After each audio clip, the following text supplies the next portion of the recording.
Bueno, entonces hemos venido estudiando el libro de Mateo. Muy bien. Y hemos estado estudiando capítulo 1, 2, 3, 4 y hoy nos corresponde el capítulo número 5. Pero antes de ir a él, es interesante, como siempre hacemos nuestro calentamiento, nuestro warm-up. Es importante hacerlo hoy sobre todo porque estos primeros 4 capítulos del libro de Mateo nos hablan como de la introducción de Mateo hacia el libro. Es como el prólogo del libro, estos 4 primeros capítulos. Y bueno, hablemos un poquito de... Regálame la otra. Gracias, mamá.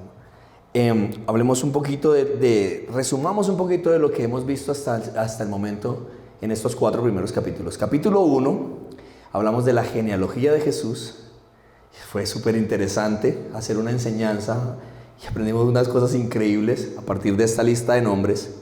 Vimos ahí que era realmente la historia de Israel en esta genealogía. Y luego hablamos del nacimiento de Jesús, pero lo que es interesante en el capítulo número 1 es que están estas dos partes, la genealogía y el nacimiento. Genealogía de Jesús y comienzan los nombres. Y la otra parte también del capítulo 1 nos dice, el nacimiento de Jesús fue así. Pero esta palabra nacimiento es la misma palabra, la raíz de esta misma palabra de genealogía en la primera parte, en el verso 1, en el capítulo 1. Entonces es como si Mateo nos estuviera dando el origen, el génesis de Jesús es así. Una parte humana en la que quería comprobar la existencia física de Jesús y una parte divina, que es en la que encontramos todo el tema del ángel que le aparece en sueños a José y todo este tema que todos conocemos. Ese fue el capítulo 1, interesante. En el capítulo número 2 hablamos de la visita de estos sabios de Oriente contrastada con Herodes y la matanza de los niños también en el capítulo 2 y todo este tema. Y hablábamos de esas dos actitudes completamente contrarias y diferentes. Los sabios de Oriente que venían a adorar al rey de los judíos y por esta parte Herodes que veía en Jesús a alguien que se interponía en sus planes para alcanzar lo que él quería, ¿cierto? ¿Dónde estamos nosotros? Hablamos un poco de eso. En el capítulo 3, wow, impresionante, Juan el Bautista. ¿Recuerdan a Juan el Bautista? Y todo lo que hablamos de este Juan el Bautista, de cómo menguó, que primero, venía a anunciar, el heraldo del reino venía a anunciar a aquel que había de venir. Y cuando cumple su propósito, lo que hace es hacerse a un lado y menguar, ¿cierto? Hablamos también del bautismo de Jesús y esa escena increíble en la que Juan el Bautista está frente a frente, cara a cara con Jesús, cumpliendo su misión y su propósito de presentar a Jesús públicamente como el Mesías prácticamente. Y en esa escena increíble, el Hijo, el Espíritu que venía en forma de paloma y una voz en el cielo que decía, este es mi Hijo amado, en quien tengo toda complacencia. La plenitud de Dios como la conocemos en nuestra mente, y siempre lo aclaro, como la conocemos en nuestra mente, ¿cierto? Limitada, pero la plenitud de Dios en esa escena. Juan el Bautista cumpliendo su propósito, ¿cierto? Y por supuesto el capítulo 4 que hablamos de la tentación de Jesús. Aprendimos cosas increíbles en esto de enfrentar la tentación con la palabra. Fue súper interesante, que era más que simplemente recitarla o decirla en un momento de tentación, sino que se trata pues primero de conocerla y de que ella se haga real en mí y de vivirla, obedecerla. Eso fue súper increíble. Y al final del capítulo 4, la segunda parte, el principio del ministerio de Jesús.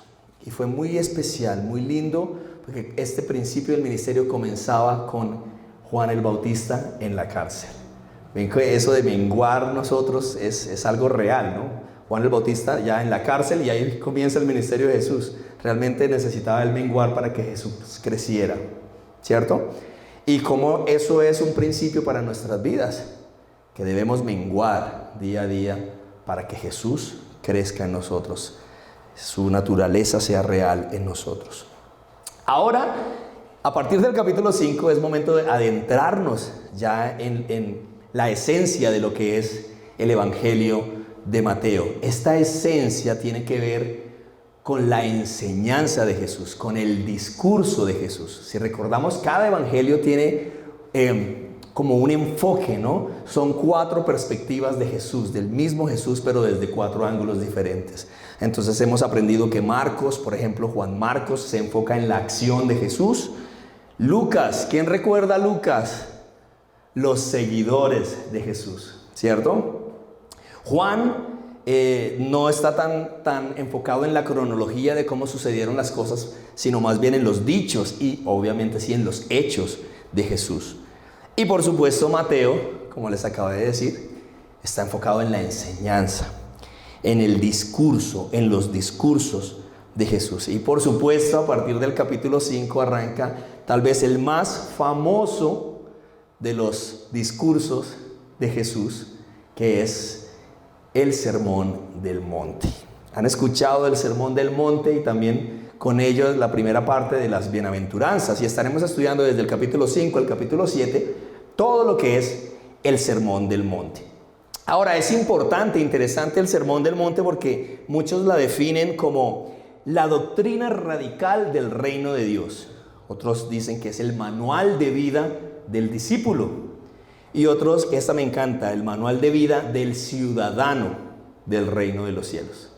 Entonces es interesante tener claro, poderlo estudiar a fondo y entender qué nos quiere enseñar y qué quiso hablar Jesús en ese momento y qué nos quiere enseñar a nosotros, porque es nuestro manual de vida. Entonces, interesante, ¿no? Ahora, el más famoso discurso de Jesús, más complejo, más difícil de vivir. Jesús nos pone en este Sermón del Monte la vara muy alta. Y vamos a estar un poco hablando de eso y adentrándonos un poco en este maravilloso texto del capítulo 5 del Evangelio de Mateo. ¿Les parece si los leemos? Vamos a estar capítulo 5 versos del 1 al 12. Eso. Vamos a estar leyendo. Oramos y nos lanzamos al texto. Yo me emociono, ¿no? Se me nota, ¿cierto? Me emociono, a mí me emociona. Me emociona la palabra y más al momento de estudiarla, cuando me siento a preparar, a estudiarla y empiezo a verla en 3D. Empiezo a ver que salen cosas diferentes y cada vez algo distinto y algo nuevo. Y yo digo, wow, es increíble, tu palabra está viva realmente. Entonces dice así, capítulo 5, versos del 1 al 12. Dice, el Sermón del Monte, las bienaventuranzas. Viendo la multitud, subió al monte y sentándose vinieron a él sus discípulos y abriendo su boca les enseñaba diciendo, bienaventurados los pobres en espíritu, porque de ellos es el reino de los cielos. Bienaventurados los que lloran, porque ellos recibirán consolación. Bienaventurados los mansos, porque ellos recibirán la tierra por heredad. Bienaventurados los que tienen hambre y sed de justicia, porque ellos serán saciados. Bienaventurados los misericordiosos, porque ellos alcanzarán misericordia. Bienaventurados los de limpio corazón, porque ellos verán a Dios. Bienaventurados los pacificadores, porque ellos serán llamados hijos de Dios. Bienaventurados los que padecen persecución por causa de la justicia, porque de ellos es el reino de los cielos. Verso 11. Bienaventurados sois cuando por mi causa os vituperen y os persigan y digan toda clase de mal contra vosotros mintiendo. Gozaos y alegraos, porque vuestro galardón es grande en los cielos, porque así persiguieron a los profetas que fueron antes de vosotros. Oremos. Mi Dios del cielo, gracias por tu palabra. Qué maravillosa oportunidad que tenemos una vez más, Dios, de estar alrededor de tu maravillosa palabra, viva, vivificante, que vivifica nuestro ser, Señor. Gracias. Abre nuestros ojos, Dios, para que veamos en ella las maravillas de tu ley, contemplando tu gloria, Señor, como en un espejo. Sigamos siendo transformados, Señor, conforme a tu imagen, por tu Espíritu, Señor. Oramos en el nombre de Jesús. Amén. El Sermón del Monte, la parte tal vez más popular de la enseñanza de Jesús, más compleja, más popular, pero menos entendida a veces y por lo tanto menos obedecida, menos puesta en práctica. Por eso es importante que la estudiemos paso a paso, verso a verso vamos a ir. Y antes de entrar a las bienaventuranzas, me encanta este verso 1 y este verso 2. Dice, viendo la multitud. Si recuerdan, en el capítulo anterior, después de que Jesús principia su ministerio, llama a sus primeros apóstoles, dice que su fama se difundió por toda Siria, que traían a él todos los que tenían dolencias, a los afligidos por diversas enfermedades, tormentos, endemoniados, y él los sanaba, ¿sí? Y el verso 25 en este capítulo 4, que es con el que termina el capítulo 4, dice, y le siguió mucha gente de Galilea, de Decápolis, de Jerusalén, de Judea y del otro lado del Jordán. O sea, había gente, multitud. Y vamos a ver normalmente un patrón de Jesús, y ahorita hablamos un poquito más de eso. Vamos a ver este patrón de Jesús. Mucha gente, subamos al monte, dice, ¿cierto? Viendo la multitud, subió al monte. Más adelante vamos a ver que también hay mucha multitud, dice, pasemos al otro lado, ¿cierto? Entonces, no es porque Jesús tenga problema con la multitud, no. Pero cuando dice, viendo la multitud, subió, me encanta, subió. Es como, bueno, vamos a subir el nivel, ¿cierto? Vamos a ver de qué están hechos todas estas personas que dicen seguirme, ¿sí? Vamos a poner la vara más arriba, más alta, a ver si es verdad tanta belleza, todos los que me siguen. Y eso es interesante porque seguir a Jesús cuesta, y seguirlo de cerca, de verdad, cerquita, escuchar su voz, caminar en pos de su voluntad y de sus propósitos, nos va a costar. No es para la multitud a veces, ¿cierto? Entonces dice que subió, me encanta, subió, y ya vamos a ver cómo subió el nivel de la conversación y cómo subió el nivel de lo que Jesús está enseñando. Y me encanta, subió al monte. Este monte es interesante porque para los judíos el monte es una referencia importante porque les llevaba a pensar en cuando Moisés subió al monte, ¿cierto? ¿Qué recibió ahí? La ley. Entonces es como si Mateo nos estuviera hablando de Jesús subió al monte, entonces ahora esta es una nueva ley, ¿será?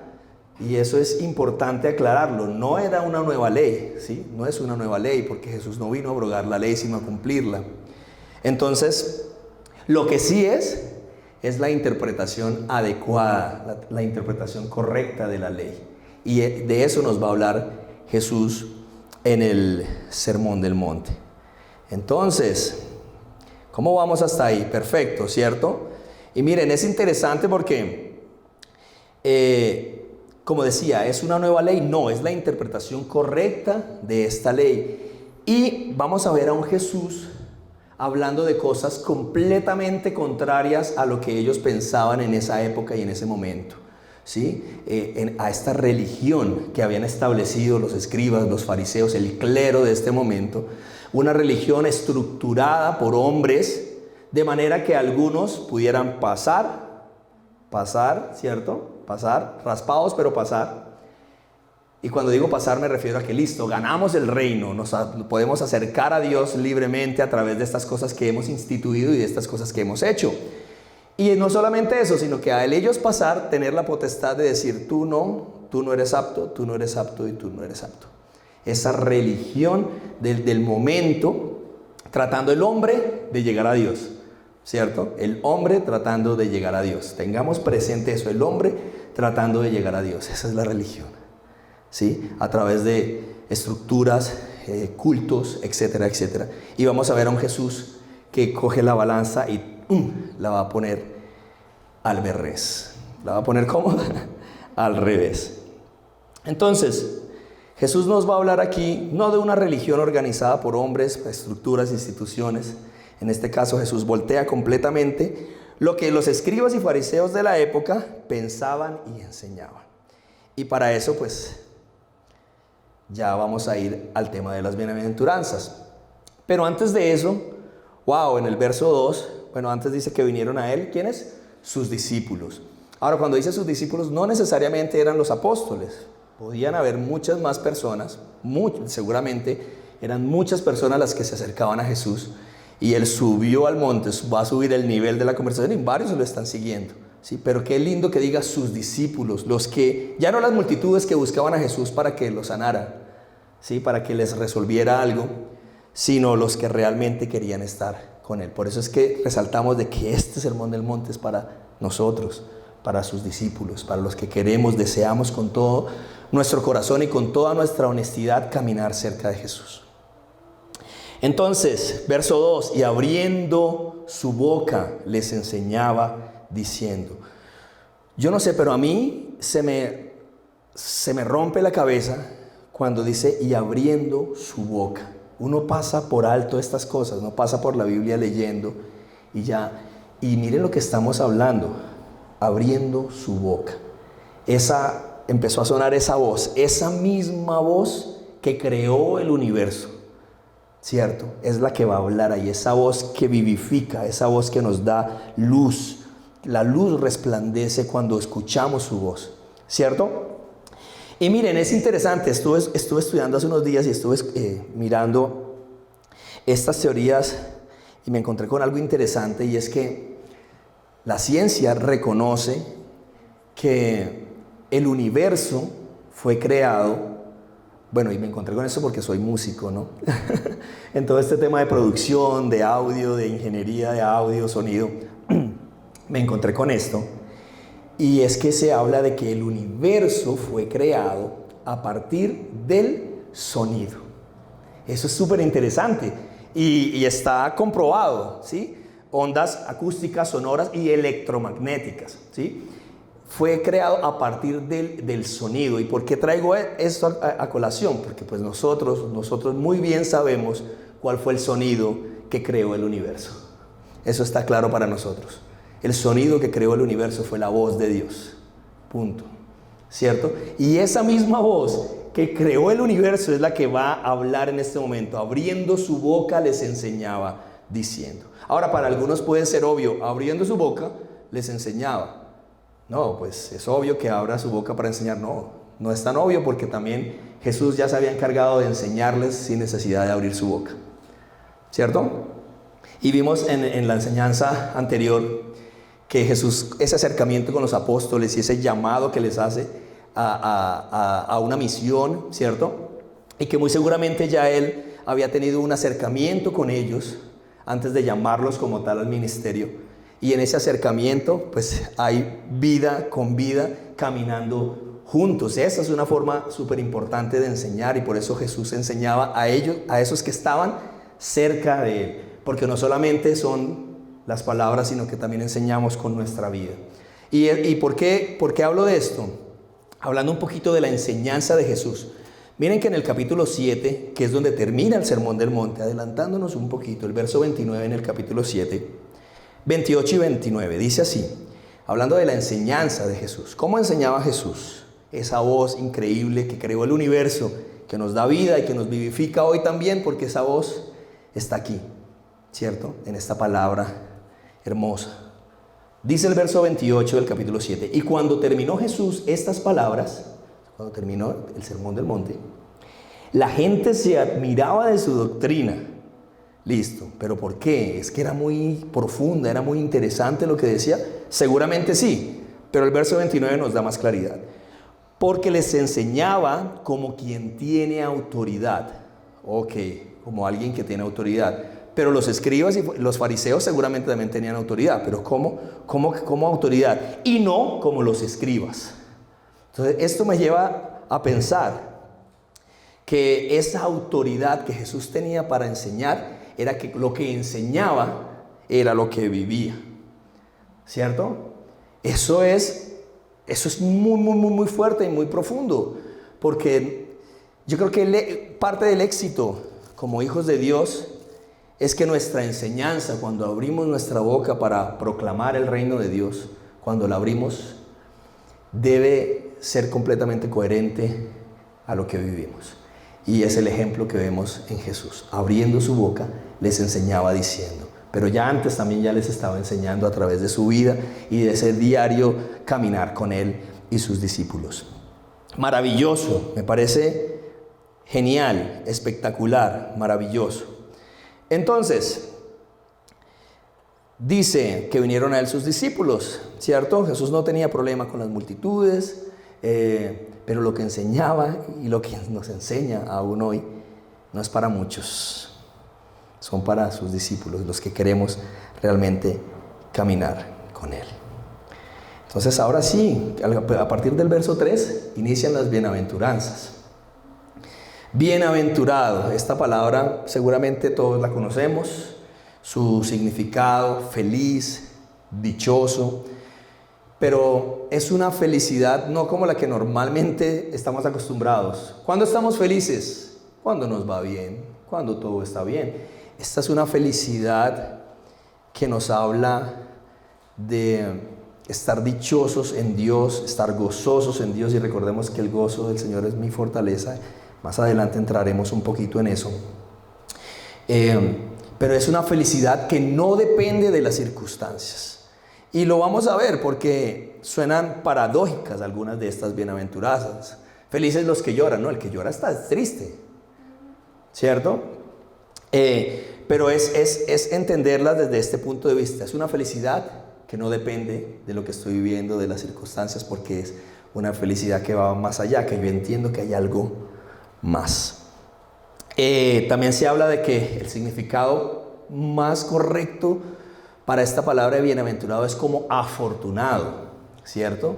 Afortunado, pero no es un afortunado por la suerte, porque el término afortunado tiene que ver como eso, como la fortuna, como la suerte, ¿cierto?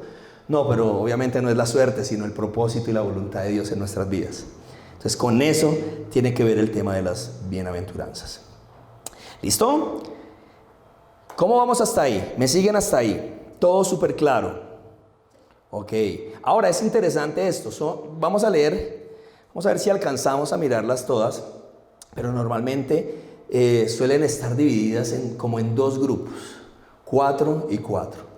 Unas iniciales, 4 que tienen que ver directamente conmigo y Dios, con mi vivir frente a Dios. Y por supuesto otras 4 que son más con mi hermano, con mi entorno, ¿sí?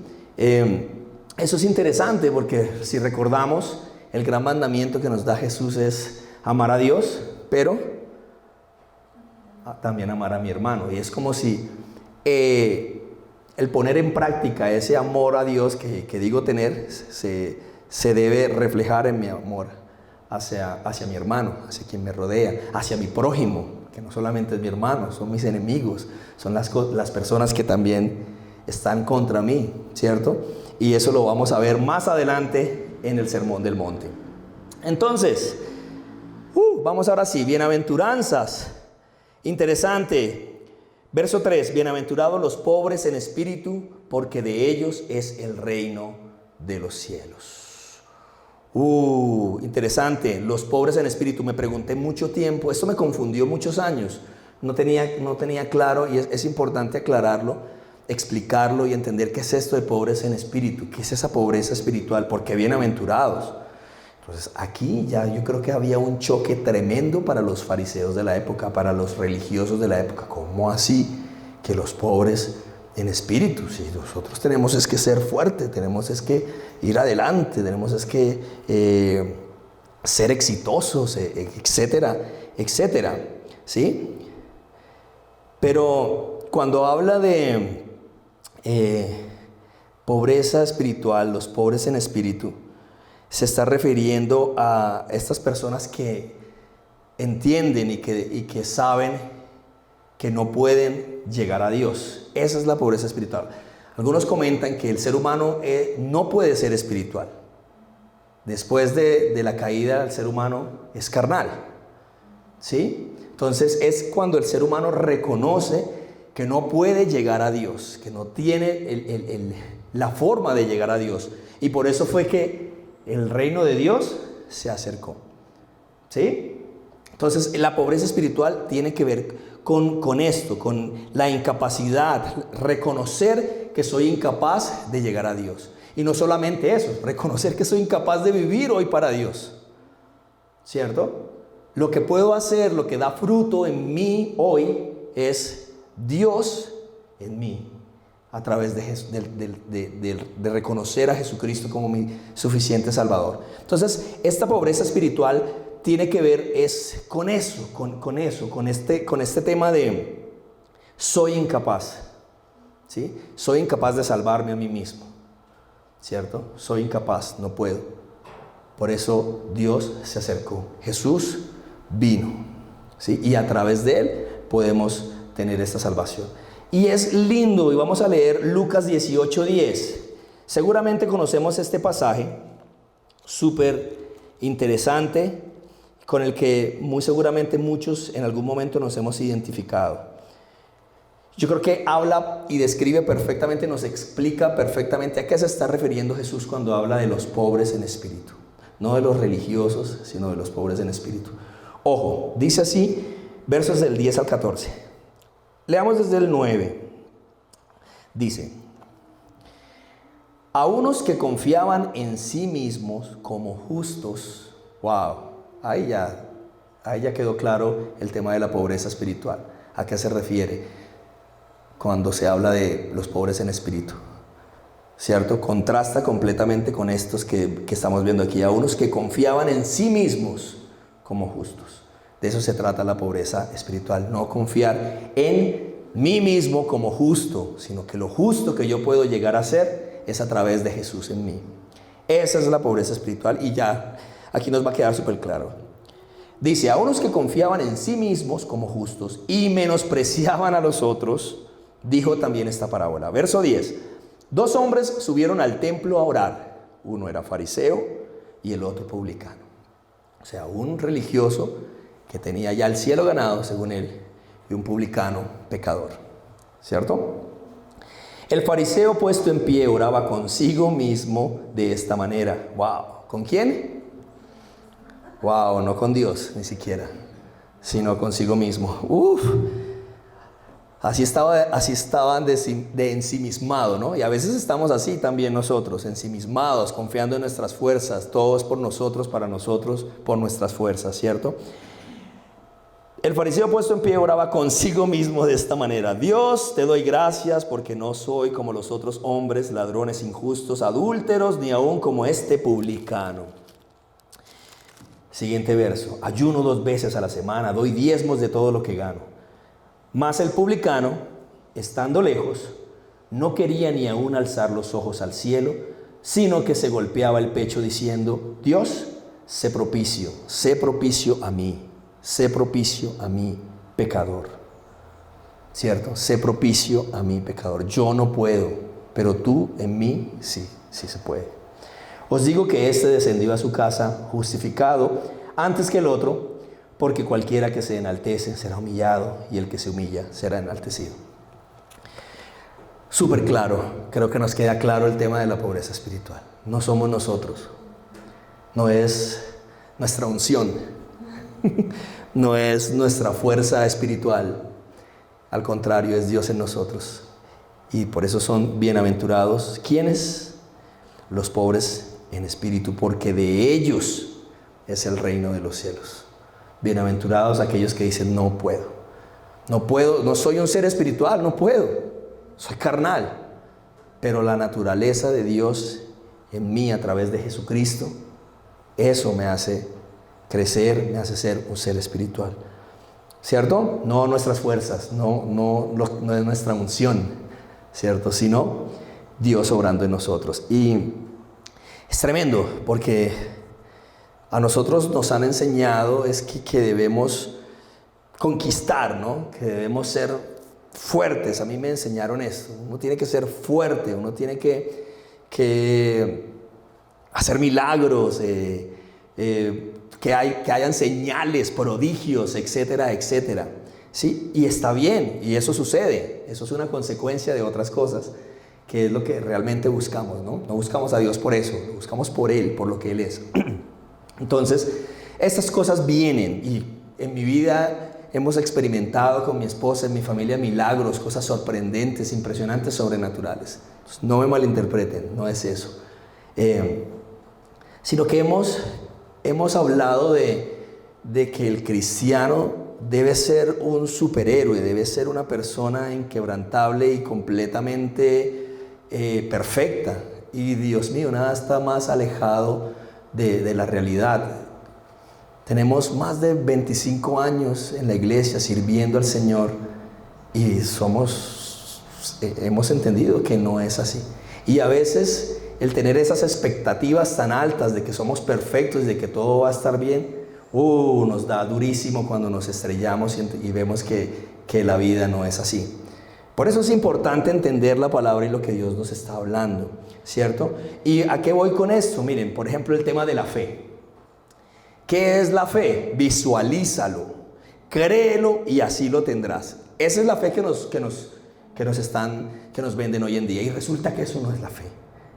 Vamos a hablar un poquito de esto que es la fe. Y tenemos el manual de la fe aquí en la palabra en Hebreos 11 que nos define perfectamente qué es la fe. Vamos allá. Hebreos 11, por favor. ¡Wow! Tremendo. Yo me emociono. A ver. ¿Lo tienen? ¿Me ganaron? A ver, listo. Hebreos 11. Y la definición está en el primer verso. Es pues la fe, la certeza de lo que se espera y la convicción de lo que no se ve. Pero miremos un poquito antes, como para contextualizar. Verso 38 y 39 del capítulo 10 de Hebreos. Mas el justo por fe vivirá, y si retrocediere, no agradará a mi alma. Ojo, verso 39. Pero nosotros no somos de los que retroceden para perdición, sino de los que tienen fe. ¿Para qué? Para echar fuera demonios, para hacer milagros, prodigios. ¿Para qué? Para preservación del alma. O sea, la fe tiene un propósito. Que suceden cosas alrededor de la fe como consecuencia de ella, claro. Estos milagros, señales, por eso dice que ellas nos seguirán, son una consecuencia. Pero la fe es para preservación del alma. Y ahí sí la define, es pues la certeza de lo que se espera, la convicción de lo que no se ve. Y después viene tremendo, nos habla de todos estos héroes de la fe que conocemos en la palabra. Abraham, por supuesto, Jacob, por supuesto, Moisés, etcétera, etcétera. Y al final vuelve y nos enseña el propósito de la fe. Ojo, versos 38, hablando de todos estos hombres, héroes de la fe, dice el verso 38, refiriéndose a ellos, de los cuales el mundo no era digno. O sea, ¿tenían fe o no tenían fe? Tenían fe. El mundo no era digno de ellos. ¡Wow! Imagínense si el mundo no era digno de ellos, imagínense ahora extrapolando eso a nuestro Señor. ¡Wow! ¡Qué sacrificio tan increíble!, ¿no? Ya vamos a ir allá. El mundo no era digno de estos hombres, o sea, su fe era brutal. Errando por los desiertos, por los montes, por las cuevas y por las cavernas de la tierra. ¡Wow! Errando por desiertos, por montes, por cuevas. ¿Para eso es la fe? ¿Para vivir así? ¡Wow! Y al final dice, verso 39, y todos estos, aunque alcanzaron buen testimonio, ¿cómo? Mediante la fe. Recuerdan, para preservación del alma, ¿cierto? Y acá nos habla que la fe les sirvió ¿para qué? Para alcanzar buen testimonio delante de Dios. Buen testimonio mediante la fe. Para eso es la fe. Porque miren lo que dice después. Alcanzaron buen testimonio mediante la fe, no recibieron lo prometido. Pero ¿cómo así? Pero la fe no es para yo lo creo y así será. Tremendo. Eso es fuerte. Porque a mí me enseñaron que si yo lo creo así es, no, pero si yo lo creo y yo no estoy alineado a lo que Dios quiere, pues ¿qué es mejor para mí? ¿Lo que yo quiero o lo que Dios quiere? ¿Cierto? Y wow, hablando de estos increíbles hombres de fe, de los cuales el mundo no era digno, tuvieron toda la fe, más que cualquiera de los que estamos aquí, tal vez, y no recibieron lo prometido, porque la fe no es para eso. La fe no es para que recibas lo que tú quieres, no es para que recibas lo que tu capricho, lo que tú deseas, ¿cierto? La fe es para algo más eterno, para la preservación del alma. Y en esta tierra, ¿para qué? Para alcanzar buen testimonio. Hay una persona que sigo y me encanta porque Trata de explicar todos esos temas que a veces son tan abstractos para nosotros en nuestra mente y ponerlos en esta dimensión a través de nuestra mente es difícil. Pero nos enseña esto. El máximo éxito del ser humano, el máximo éxito, lo máximo que puedes alcanzar, lo más grande que puedes lograr es ser fiel, serle fiel a Dios. Lo que nos está hablando aquí la palabra cuando nos dice alcanzar buen testimonio mediante la fe. Es redefinir ese concepto de fe que tenemos y que está acorde completamente cuando Jesús está diciendo: bienaventurados los pobres en espíritu, aquellos que reconocen que la fe no es para eso, ¿cierto? Es diferente, lo hablamos ayer, es diferente cuando yo digo yo creo y así va a ser. Eso es una posición. A que yo diga yo creo que Dios lo puede hacer. Es diferente. Sí, es importante que lo aclaremos. Es diferente, ¿sí? Y que nosotros miremos dentro de nosotros, meditemos y nos preguntemos cómo estamos caminando y cómo le pedimos estas cosas a Dios. Reclamando para que se hagan o entendiendo que Él es soberano y lo puede hacer o no. ¿Cierto? Recuerdo a estos hombres en el horno de fuego cuando decían que Dios nos puede salvar del horno de fuego, pero aun si no lo hace, Él es Dios. ¿Cierto? Pobres en espíritu. Vamos a Mateo una vez más. Eso. Gracias a mi David. Un poquito más. Vamos al siguiente. Dice, verso 4, bienaventurados los que lloran, porque ellos recibirán consolación. Los que lloran. Estos primeros que vamos a ver están muy entrelazados. Vamos a ir a los 4 primeros y los otros 4 los estudiamos dentro de 8 días. Entonces, los que lloran está muy relacionado con el primero, con los pobres, ¿sí?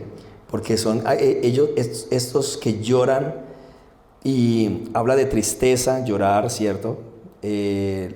Cuando lloramos también nos puede hablar de arrepentimiento, y hacia ahí es donde está enfocado, hablándolo y relacionándolo con el primero. Este grupo está muy relacionado con el primero, habla de los que se arrepienten y lloran profundamente por sus pecados y por entender que no podemos alcanzar a Dios, que no podemos llegar a Dios. Jani, siéntate bien. No podemos llegar a Dios. ¿Listo? Ahora, qué lindo esto que vamos a mirar. Segunda de Corintios, capítulo 7, por favor. Segunda de Corintios, el capítulo 7, versos 9 y 10. Miren aquí Pablo hablándole a los corintios. Ahora me gozo, no porque hayáis sido entristecidos o contristados, sino porque fuisteis entristecidos o contristados para arrepentimiento, porque habéis sido contristados según Dios, para que ninguna pérdida padecieses por nuestra parte. Y el verso 10, porque la tristeza que es según Dios produce arrepentimiento para salvación, de que no hay que arrepentirse, pero la tristeza del mundo produce muerte. Los que lloran. Miren, cuando entendemos esta pobreza espiritual, que no podemos llegar a Dios, que estamos lejos de Dios, lo siguiente que viene a nuestra mente, cuando entendemos esa pobreza espiritual, es que hay que llorar. O sea, ¿alguno aquí ha llorado porque ha hecho algo mal? ¿Sí? Muy seguramente hemos llorado alguna vez porque nos hemos equivocado y quisiéramos borrar eso, ¿cierto? Borrarlo y quitarlo y retroceder en el tiempo para no cometer ese mismo error. Yo me he sentido así muchas veces. Es llorar con profunda tristeza y profundo dolor por algo que hice mal, Si pudiera regresar atrás y cambiarlo todo, si pudiera volver en el tiempo y hablarle a mi yo más joven y decirle, no cometas este error, no te equivoques así. ¿Cierto? Si pudiéramos hacer eso. No podemos. Pero aún así somos bienaventurados si lloramos con ese profundo arrepentimiento y dolor, esa tristeza, pero ojo, es una tristeza que viene de Dios y produce en nosotros arrepentimiento. A eso se está refiriendo, ¿sí? A eso se refiere cuando habla de bienaventurados los que lloran, los que lloran, muy relacionado con los pobres en espíritu. Ahora, es cierto que pasamos por situaciones tristes y difíciles en el transcurso de nuestra vida, y Dios también trae consuelo a nuestras vidas, pasa a nuestros corazones en esos momentos. Pero la bienaventuranza se refiere más bien a los que lloran con dolor profundo por los pecados cometidos, ¿cierto? Ellos serán consolados. Qué lindo. Y es muy lindo y viene a mi mente este verso que habla de que venid a mí, los que estáis trabajados y cargados, porque ¿qué? Yo los haré descansar. ¿Quién? ¿Quién nos hará descansar? Dios, Jesús, ¿cierto? Bienaventurados los que lloran, porque ellos recibirán consolación. Entonces, vamos, pobres en espíritu, bienaventurados los que lloran. Y siguiente, los humildes, los mansos. Algunas versiones dicen los humildes. Los mansos, porque ellos recibirán la tierra por heredad. Bueno, tanto que hablar de los mansos, de la mansedumbre, de la humildad. Hoy en día, ser manso se ve como una debilidad. ¿No creen ustedes? Alguien que es manso, no, pero es que este no tiene carácter, ¿cierto? Y nos hablan de que un líder tiene que ser carismático, tiene que saber extraer las cosas de la gente. Eso es un líder, pero la palabra también nos enseña que uno debe ser manso, ¿cierto? Manso. Ahora, ¿en qué sentido también? Una persona humilde o mansa sabe que Dios tiene el control, confía en Él y se aferra a Él y a sus promesas y a su propósito, y es alguien que espera en Él sin dudar, con la confianza de que Dios cumple lo que dice y que su mover, el mover de Dios siempre resulta en un bien para nosotros como sus hijos. ¿Ven que esto nos habla de fe también? Es que la fe la necesitamos para esto, ¿cierto? Para confiar en Dios. Entonces, miren, es interesante porque vamos en la tercera, los que lloran, los pobres en espíritu. Esta pobreza espiritual que me lleva a un arrepentimiento, a una tristeza, pero que una tristeza que viene de Dios produce mi arrepentimiento, me hace llorar, ¿cierto? Reconociendo que Dios es el único que puede. Y luego nos habla de los mansos, porque ya hay un fruto de lo que Dios hace en mi vida, ¿sí? Entonces ese fruto viene de Dios, no viene de mí. Bienaventurados los mansos. Y la cuarta, en el verso 6, bienaventurados los que tienen hambre y sed de justicia, porque ellos serán saciados. Y esto lo podemos ya ver en dos dimensiones, como les hablaba al principio. Esta dimensión yo con Dios, pero también es como la transición a lo que pasa a mi alrededor, ¿sí? Porque, ¿quién no tiene hambre y sed de justicia hoy en esta tierra? Todos. Y vemos las noticias y más. ¿Y por qué pasa esto? Porque justicia, ¿cierto? Pero tremendo, porque Jesús no nos está hablando de esa justicia como tal. Y es, cuando hablamos de la justicia de Dios, ¿cómo es la justicia de Dios? ¿Cómo comenzó la justicia de Dios? La justicia de Dios comenzó en que el único justo, el justo, murió por los injustos. Ese es el evangelio, ¿no? El evangelio es una persona, la persona de Jesús. El justo muriendo por los injustos. Esa es la justicia de Dios. Y el Evangelio consiste en eso. No en señalar al culpable. El Evangelio no señala al culpable. El Evangelio no es para señalar al culpable. El Evangelio es para dar la vida por el culpable, que es lo que Jesús hizo. Difícil, dificilísimo. Por eso hablan de que lo que Jesús habla en este Sermón del Monte es imposible de vivir, ¿cierto? Es tremendo. Nosotros anhelamos justicia, esta justicia de los hombres, que el que haga algo, que lo pague, ¿cierto?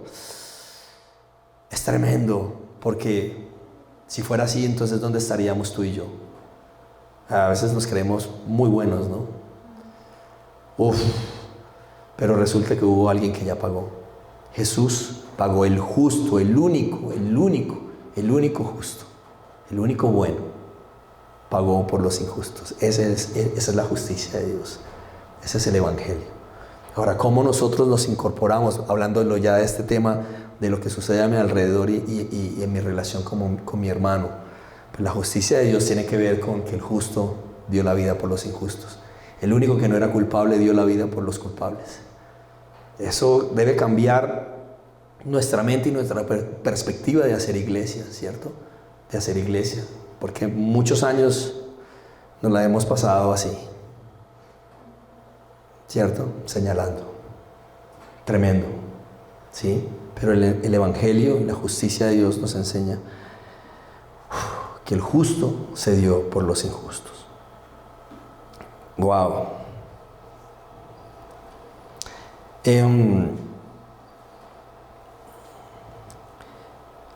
Ya para ir terminando, vamos a dejar estas 4, las otras 4 las estudiamos la próxima semana por el mismo canal, a la misma hora. Pero antes de terminar, muchos dicen que esto que Jesús enseña en el Sermón del Monte es algo completamente imposible de vivir, ¿sí? Y más con lo que viene adelante, en lo que habla de la otra mejilla, déjale la capa, en todo esto, ¿cierto? Es tremendo. Y realmente es difícil vivir. Perdonar a mi hermano y como si no pasara nada, y cuando tenga que dar mi vida por él hacerlo, y todo esto que hemos hablado, no es fácil, ¿cierto? Por eso es que Jesús subió al monte, subió la vara, para ver de qué estamos hechos, si somos sus discípulos o no. Hablamos al principio un poco de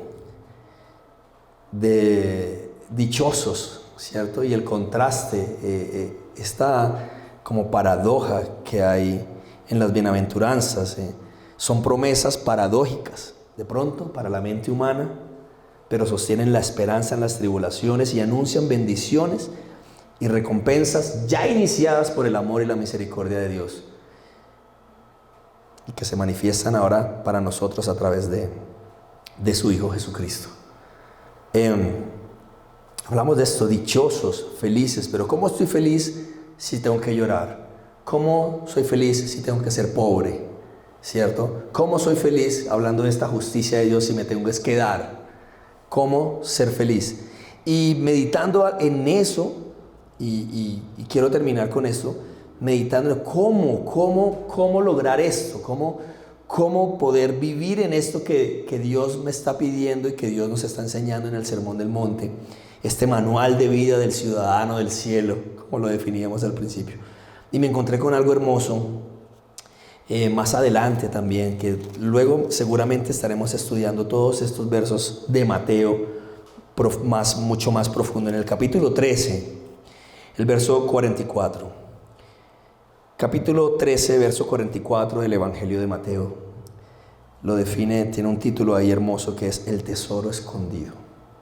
Y dice así, verso 44. Además, el reino de los cielos es semejante a un tesoro escondido en un campo, el cual un hombre halla y lo esconde de nuevo, y gozoso, dichoso, feliz, alegre, bienaventurado, etcétera, etcétera, gozoso. Por ello va y vende todo lo que tiene y compra aquel campo. Que Dios me ayude a poder explicar esto que hay en mi corazón y que quiero compartir. Miren, es muy difícil seguir a Jesús como Él nos lo está pidiendo en el Sermón del Monte, ¿cierto? Es difícil. Y aquí vemos a un hombre que está gozoso porque encontró un tesoro en un campo. Un hombre encontró un tesoro en un campo. Fue feliz, vendió todo, se deshizo de todo lo que tenía. Se deshizo de todas sus posesiones, de todas sus riquezas. Todo, dio todo para poder ir y comprar el campo. Pero él no quería el campo. Él no compró el campo por el campo, ¿cierto? Él compró el campo ¿por qué? Porque había un tesoro. ¿A qué voy con esto? Gozoso hizo eso. Miren, a nosotros nos cuesta a veces horrores la vida cristiana, ¿sí? Dejar esto, renunciar a esto, dejar esto otro, nos cuesta. ¿Por qué? Porque aún en la iglesia, dentro de la iglesia, nos hemos acostumbrado a mirar el campo y a estar en el campo, ¿sí? Y en este campo, sí, qué lindo el campo, está muy bonito el campo, la casita allá, el río que baja aquí, el campo está muy bonito, la iglesia está muy bonita, la música está muy bonita, la multimedia está muy linda, ¿cierto? El audio es perfecto, ¿sí? Pero no hemos podido dejar todo lo demás, deshacernos de todo lo demás y realmente comprar el campo, porque no descubrimos aún el valor que hay en el campo. Y el valor que hay en el campo, aquí en la iglesia, ¿cuál es el valor? Es Jesucristo. Jesucristo es el tesoro, ¿sí? Este tesoro que me habla aquí la palabra, wow, es Jesús. Y cuando realmente nos encontramos con Jesús, cuando realmente lo vemos cara a cara y deseamos seguir sus pasos y estar cerca de Él y escuchar su voz, cada día lo demás que yo tenga que dejar es basura. Lo demás, lo que yo tenga que quitar de mi vida es basura, no sirve para nada. Si puedo ganar a Jesús, si puedo estar con Él y su naturaleza, su sustancia, su esencia se hace real en mi vida. ¡Wow! Es diferente. Y me preguntan hoy en día, y veo también, lo he visto muchas veces, personas que estuvieron en la iglesia, ¿cierto? Y se apartan de Dios, y personas que dieron profecía, que hicieron milagros, uno dice como, wow, o sea, esta persona que era tan increíble y tan poderosa, ¿cierto? Qué unción que tenía. ¿Y por qué? ¿Cómo hacen para apartarse de Dios? Tal vez se acostumbraron a vivir en el campo. Tal vez simplemente les gustó el campo, amaron el campo, pero realmente nunca se dieron cuenta que en el campo había un tesoro escondido. Y ese tesoro es Jesús. Ese tesoro es mi Señor. Entender que desde los cielos, este Dios, no que está sentado en un trono para juzgarnos y ya, sino que se hizo hombre, vino, habitó entre nosotros, en esta tierra la cual nunca sería digna de Él. En medio de nosotros, habitó en medio de nosotros. Ese tesoro, ese es el tesoro del Evangelio. Jesús en nosotros. Mira que muchos van a llegar delante de Él y le van a decir, en tu nombre echamos fuera demonios, en tu nombre hicimos esto y esto. No los conozco, ¿cierto? Porque realmente no encontraron el tesoro. El tesoro es Jesús, su naturaleza real en nosotros. Entonces ahí es cuando los pobres en espíritu, ¿cierto? Como dice, los pobres en espíritu, ya toma sentido, de ellos es el reino de los cielos. Los que lloran, ¿sí? Porque serán consolados. Los humildes, los que confían en Él, y los que tienen hambre y sed de justicia, porque ellos serán saciados. La vida cristiana no sirve de nada si no encontramos ese tesoro. ¿Sí? Sí, podremos mejorar nuestros hábitos, podremos mejorar nuestros hábitos de vida. Lindo, se vuelve una práctica, pero se vuelve en últimas una religión más, un culto. cosas que debo hacer para alcanzar a Dios. No, no hay nada que puedas hacer. Dios ya vino, ¿cierto? Ya vino, pero es un tesoro y algunos aún no encuentran ese tesoro. Y están en el campo. Estamos en el campo. Y aquí, ojo, porque esto también es para nosotros, esto también es para la iglesia, para los que nos hemos acostumbrado a vivir, a llevar esta vida de iglesia, de venir, de cantar, de adorar al Señor. Pero ojo, porque lo importante aquí es el tesoro, y el tesoro es Jesús. Jesús es nuestro tesoro. Oramos. Dios que estás